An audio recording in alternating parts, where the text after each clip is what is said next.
चलो आज देखते हैं हम स्टैटिक जीके की जो छठवीं क्लास है उसके उसके जो अति महत्वपूर्ण क्वेश्चन है वो क्लियर कर रहे हैं। ठीक है, पहला क्वेश्चन देखते हैं। पहला क्वेश्चन कह रहा है कि असत्य को पहचानिए। तो ऑप्शन नंबर पहला देखेंगे, ऑप्शन नंबर दूसरा, ऑप्शन नंबर तीसरा, ऑप्शन नंबर चौथा। कह रहा कि अनुच्छेद 44 समान सिविल संहिता इसकी चर्चा करता है क्या? तो हाँ, हम कहेंगे अनुच्छेद 44 में किस बात की गारंटी दे रखी है? तो अनुच्छेद 44 में समान सिविल संहिता की क्या दे रखी है? गारंटी। फिर अनुच्छेद अनुच्छेद क्या कह रहा है? अनुच्छेद 40 ग्राम पंचायत का गठन। तो ये वाली बात भी क्या कह रहा है? सही है, ये अनुच्छेद भी सही है। अब अनुच्छेद 39 का ए कह रहा है कि निःशुल्क विधिक सहायता। तो निःशुल्क विधिक सहायता, तो ये वाली बात भी क्या कह रहा है? ये वाली भी गारंटी सही है। अब अनुच्छेद अनुच्छेद 2 में क्या कह रहा है? अनुच्छेद 51 कार्यपालिका और न्यायपालिका का पृथक्करण। तो ये वाला ऑप्शन क्या है? गलत है, ये वाला ऑप्शन गलत है। अनुच्छेद जो 50 है, कौन सा अनुच्छेद? अनुच्छेद 50। अनुच्छेद 50 में कहा गया है कि कार्यपालिका और न्यायपालिका का पृथक्करण किस अनुच्छेद में चर्चा है? अनुच्छेद 50 में। जो नीति निर्देशक तत्व अनुच्छेद 50 में गारंटी दे रखी है कि कार्यपालिका और न्यायपालिका। अनुच्छेद 51 की बात कर रहे हैं। तो अनुच्छेद 51 में बाबू किस बात की चर्चा है? अनुच्छेद 51 कह रहा विदेश विदेश नीति की बात कर रहा है। किसकी बात कर रहा है? विदेश नीति की, जो अंतरराष्ट्रीय शांति की बात करता है, जो अंतरराष्ट्रीय शांति की बात कौन का अनुच्छेद करता है? 51। तो यही कह रहा था कि क्वेश्चन कह रहा था कि असत्य को पहचानिए। तो 44 समान सिविल संहिता सही है। अनुच्छेद 40 ग्राम पंचायत का गठन, ये भी बात सही है। अनुच्छेद 39 से निःशुल्क विधिक सहायता, ये भी वाली बात सही है। लेकिन ये वाली गारंटी क्या दे रखी थी? गलत। इसमें क्या है? कार्यपालिका न्यायपालिका का पृथक्करण अनुच्छेद 50 में है। ठीक है, अनुच्छेद 51 में अंतरराष्ट्रीय शांति की गारंटी दे रखी है। अब जैसे हम बात करते हैं नीति निर्देशक तत्वों की, तो यहाँ समझते हैं नीति निर्देशक तत्व। तो भाग संविधान के कौन से भाग में? संविधान के भाग 4 में। अनुच्छेद कहाँ से कहाँ तक है? 36 से कहाँ तक है? 51 तक, है ना। ये कैसा है? ये बाध्य योग नहीं है। इसकी गारंटी सरकार गारंटी दे सकती है, लेकिन ये बाध्य योग नहीं है। ये मौलिक अधिकार नहीं है। मौलिक अधिकार बाध्य योग होते हैं, नीति निर्देशक बाध्य योग नहीं होते हैं। जब तक सरकार की इच्छा अनुसार जो भी योजना या लाभ मिलता है, तो जब तक सरकार चाहेगी, जिस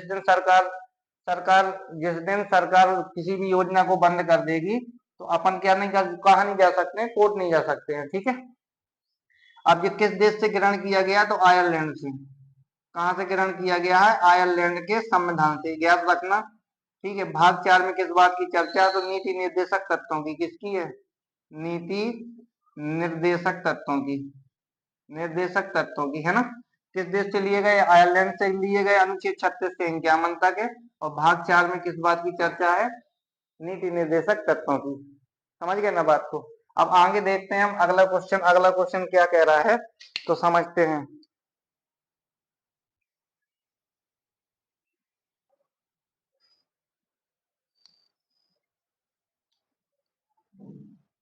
ये क्वेश्चन नंबर हमारा दूसरा है। ठीक है, ये कह रहा निम्न में से कौन सा कथन असत्य है? पहला ऑप्शन दिया है 2011 की जनगणना में न्यूनतम जनसंख्या सिक्किम। ठीक है, 2011 की जनगणना में न्यूनतम जनसंख्या घनत्व अरुणाचल प्रदेश। तीसरा कह रहा है 2011 की जनगणना में न्यूनतम साक्षरता बिहार की। और चौथा कह रहा है 2000 की जनगणना में न्यूनतम लिंग अनुपात बिहार का है। तो पहला वाला देखेंगे। पहले तो हम समझते हैं यहाँ पर जो सबसे जो ज्यादा जनसंख्या है, सबसे ज्यादा जनसंख्या वाला राज्य यूपी। ये पहले नंबर पे है। दूसरे नंबर पे है महाराष्ट्र। कौन सी? दूसरा है महाराष्ट्र। और तीसरे नंबर पे है बिहार। ठीक है, ये किस में है? अधिकतम में। न्यूनतम पहले नंबर पे कौन सा है? सिक्किम। याद रखना, सबसे कम जनसंख्या वाला राज्य सिक्किम, सबसे ज्यादा जनसंख्या वाला राज्य है यूपी। ठीक है, लेकिन घनत्व के अनुसार, किसके अनुसार? घनत्व, घनत्व के अनुसार, घनत्व के अनुसार देखेंगे तो पहले न, सबसे ज्यादा घनत्व, ये सबसे कम को घनत्व है, जिसमें सबसे कम घनत्व वाला राज्य, जो सबसे कम घनत्व वाला राज्य है वो क्या है हमारा? अरुणाचल प्रदेश। कौन सा? अरुणाचल प्रदेश। इसमें कितना? 17। अब यहाँ देखेंगे घनत्व के अनुसार बताए हैं, किसके अनुसार? घनत्व के। और जो सबसे ज्यादा है, सबसे ज्यादा घनत्व वाला है, ज्यादा घनत्व वाला राज्य जो, तो ये हमारा है बिहार। कौन सा है? बिहार। ठीक है, अब शिक्षा की बात कर देंगे तो सबसे ज्यादा शिक्षा किस राज्य में है? तो बिहार। वो सबसे सबसे ज्यादा की बात है, सबसे ज्यादा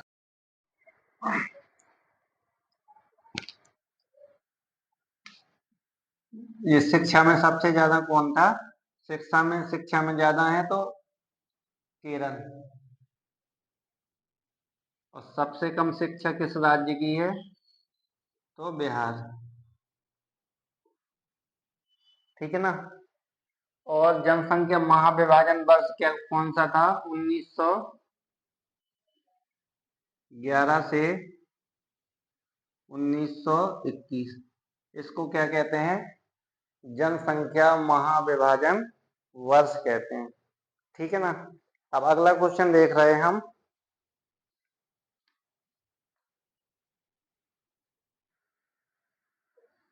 ठीक है, अब ये कौन सा क्वेश्चन है? ये तीसरा क्वेश्चन है। ठीक है ना। कौन सा है? तीसरा। ये कह रहा है कि चौथी बौद्ध संगति का आयोजन कहाँ हुआ था? ऑप्शन हमारा पहला है कुंडलवन, दूसरा है राजगृह, तीसरा है वैशाली और चौथा है पाटलिपुत्र। ठीक है, तो कहाँ हुआ था ये? कुंडलवन। ये कुंडलवन कहाँ पर है? जम्मू कश्मीर। कहाँ पर? जम्मू कश्मीर में। कुंडलवन कहाँ पर है? जम्मू कश्मीर में। तो चौथी बौद्ध संगति का आयोजन कहाँ किया गया था? कुंडलवन में। अब यहाँ देखते हैं, और पहली का कौन सा हुआ था? प्रथम का हुआ था यहाँ पर, प्रथम का राजगृह में। और द्वितीय कहाँ हुई थी? द्वितीय हुई थी वैशाली में। और तीसरी कहाँ हुई थी? पाटलिपुत्र में। ठीक है, अब देखेंगे इनके अध्यक्ष कौन थे। पहले था अजातशत्रु। ठीक है, पहले का कौन था? अजातशत्रु। और दूसरे का कालाशोक।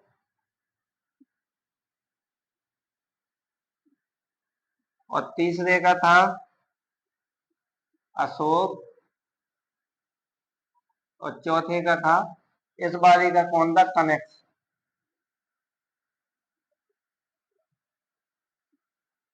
याद रखना क्वेश्चन। ठीक है, ये कह रहा है, ये कह रहा है, समझना बात को, कह रहा है कि चौथी बौद्ध संगति का आयोजन कहाँ किया गया था? तो कुंडलवन, जम्मू कश्मीर में। इसकी अध्यक्षता के समय कौन थे? राजा कौन थे? कनिष्क के समय हुई थी। किसके समय हुई थी? कनिष्क के।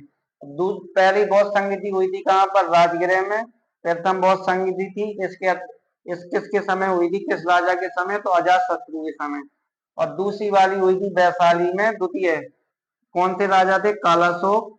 और तीसरी हुई थी कहाँ? पाटलिपुत्र। ठीक है, पाटलिपुत्र में हुई थी तीसरी। इसके कौन अध्यक्ष थे? किसके समय हुई थी? सॉरी, अध्यक्ष नहीं तो अशोक। समझ गए ना बात को। अब ये बौद्ध संगति है, तो अब हम तुमको बता रहे हैं बौद्ध धर्म जो, कौन सा धर्म है? बौद्ध धर्म। बौद्ध धर्म के जो संस्थापक थे, संस्थापक थे कौन थे? गौतम बुद्ध। गौतम बुद्ध। ठीक है, गौतम बुद्ध थे, इनने जो प्रथम उपदेश दिया था, वो प्रथम उपदेश दिया था, प्रथम उपदेश दिया था, जो उपदेश कहाँ पर दिया था? सारनाथ में। सारनाथ में कहाँ दिया था? सारनाथ में। इसी को हम, इस उपदेश को क्या कहते हैं? धर्म चक्र परिवर्तन। धर्म चक्र परिवर्तन। ठीक है, सबसे ज्यादा उपदेश कहाँ दिए हैं गौतम बुद्ध ने? सबसे ज्यादा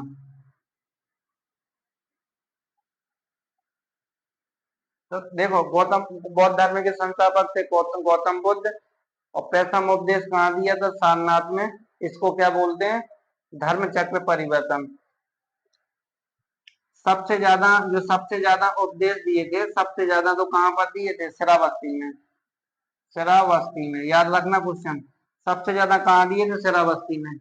इनकी मृत्यु कहाँ, कब, किस जगह हुई थी? कुशीनगर पर। कुशीनगर, मल्लों के यहाँ कुशीनगर पे इनकी मृत्यु हुई थी। किनकी? गौतम बुद्ध की। और इनकी भाषा, इनकी जो भाषा थी, भाषा कौन सी भाषा थी? पाली। कौन सी भाषा थी? पाली भाषा थी। ठीक है, कौन सी भाषा थी? पाली भाषा। इनके कितने धर्म? तीन रत्न हैं। तीन रत्न कितने संबंधित है गौतम, किससे है? बौद्ध धर्म से। ठीक है, अब अगले जैसे हम और एक आध क्वेश्चन देखते हैं। ये अब इनको जो जो भाषा है, ये पाली है, इनको ज्ञान की प्राप्ति हुई थी, तो नदी आती है, तो नदी की बात होगी, तो कौन सी नदी थी? रिजुपाल का नदी। कौन सी नदी थी? रिजुपाल का नदी। और किस पेड़ के नीचे हुई थी? तो पीपल के पेड़ के नीचे ज्ञान की प्राप्ति हुई थी। अब देखते हैं हम चौथा क्वेश्चन। ये चौथा क्वेश्चन देखते हैं, कह रहा कौन सी घटना सबसे पहले घटित हुई थी? ठीक है, गांधी इरविन समझौता, साइमन कमीशन का भारत आगमन, काकोरी ट्रेन डकैती, और चोरा चोरी घटना। ठीक है, पहले नंबर पे तो हम देखते हैं सबसे पहले जो 1917 में कौन सा वो हुआ था? चंपारण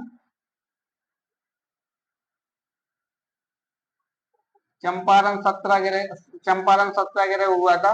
किसकी? महात्मा गांधी की अध्यक्षता में। राजकुमार शुक्ल ने क्या दिया था? महात्मा गांधी के 1916 में जो लखनऊ अधिवेशन हुआ था, वहां पर आमंत्रण दिया था। तो किसके विजय हुआ था? नील की खेती के। किसके? नील के। तीन कठिया पद्धति थी, जो तीन कठिया पद्धति के विरोध में क्या किया गया था? चंपारण सत्याग्रह कब हुआ था? 1917 में। समझ गए बात को? फिर कह रहा था असहयोग आंदोलन। असहयोग असहयोग आंदोलन कब हुआ था? 1920। असहयोग आंदोलन कब हुआ था? 1920 में। यहाँ हम देखते हैं 1919 में, तो आपको पता है 1919 में क्या हुआ था? जलियांवाला बाग हत्याकांड। क्या हुआ था? जलियांवाला बाग हत्याकांड 1919 में। और रॉलेट एक्ट कब आया था? 1919 में आया था। ठीक है, इस जब समय वायसराय कौन थे? Lord Chelmsford. कौन थे? Lord Chelmsford. अब हम चोरा चोरी घटना देखते हैं। ये चोरा चोरी घटना कब घटित हुई थी? फरवरी 1922 को। कब घटित हुई थी? 1922 को। काकोरी ट्रेन डकैती कब हुई थी? 1925 को। ठीक है, साइमन कमीशन भारत कब आया था? 1927। लेकिन लागू कब हुआ था? 1928। और गांधी अर्बन समझौता कब हुआ था? 1900 कब हुआ था? 31 हुआ था। तो ये कह रहा कौन सी घटना सबसे पहले घटित हुई थी? तो सबसे पहले कौन सी घटना घटित हुई थी?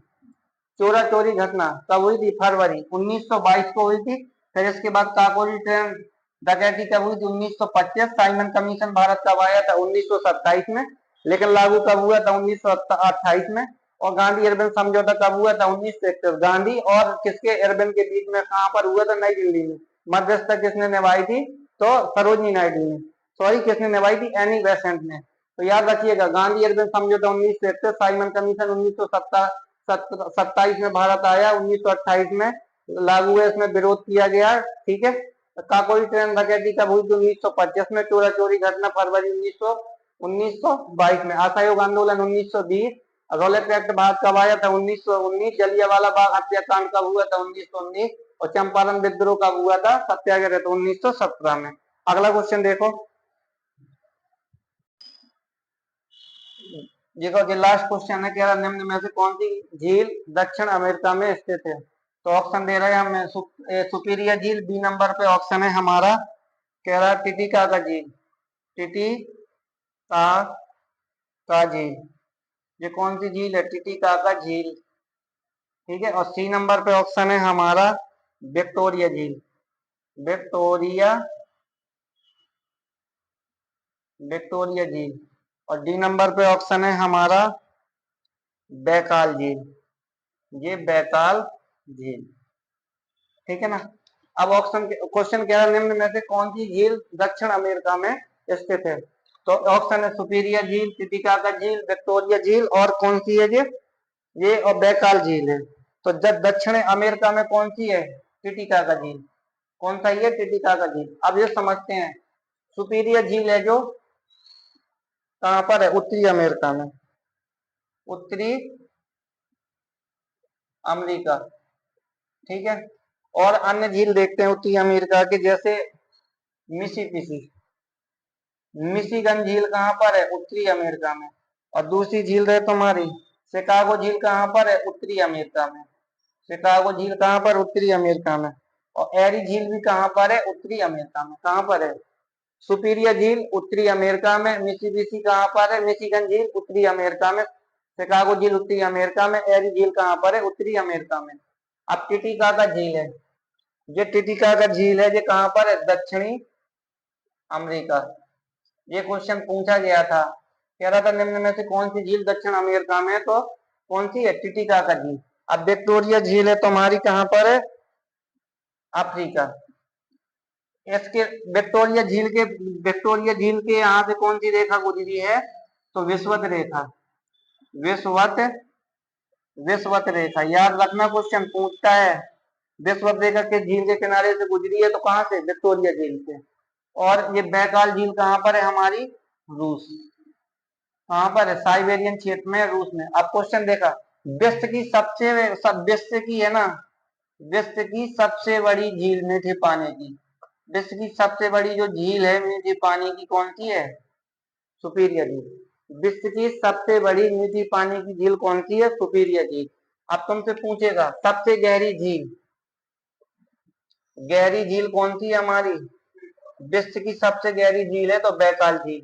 कौन सी झील है? बैकाल झील। और देखेंगे विश्व की सबसे बड़ी झील, विश्व की सबसे बड़ी झील। ठीक है, विश्व की सबसे बड़ी झील है तो कैस्पियन सागर। कौन सी है? कैस्पियन सागर। याद रखना सारे क्वेश्चन। सुपीरियर झील कहां पर है? उत्तरी अमेरिका में। और मिशिगन झील उत्तरी अमेरिका में, शिकागो झील उत्तरी अमेरिका में, एरी उत्तरी अमेरिका में। और टिटिका का झील कहां पर है? दक्षिणी अमेरिका में। और विक्टोरिया झील कहां पर है? अफ्रीका। इससे कौन सी रेखा गुजरी है? विषुवत रेखा गुजरी है। बैकाल झील कहां पर है? रूस। और विश्व की सबसे बड़ी झील कौन सी है? कैस्पियन सागर। और मीठे पानी की सबसे बड़ी झील कौन सी है? कौन सी है? सुपीरियर झील। और भारत की मीठे पानी की झील कौन सी है? बूलर। कौन सी झील है? बूलर झील। बूलर झील कहां पर है? जी जम्मू कश्मीर पे, जम्मू कश्मीर पे। ठीक है ना, कहां पर है? जम्मू कश्मीर पे। तो आज के लिए इतना ही क्वेश्चन काफी है। कल जो तबाही सीरीज है, कल नंबर कौन सी होगी? 7वीं नंबर की। और जो चैनल में नया हो तो सब्सक्राइब और लाइक जरूर करें, और शेयर साथ में कर दिया करें।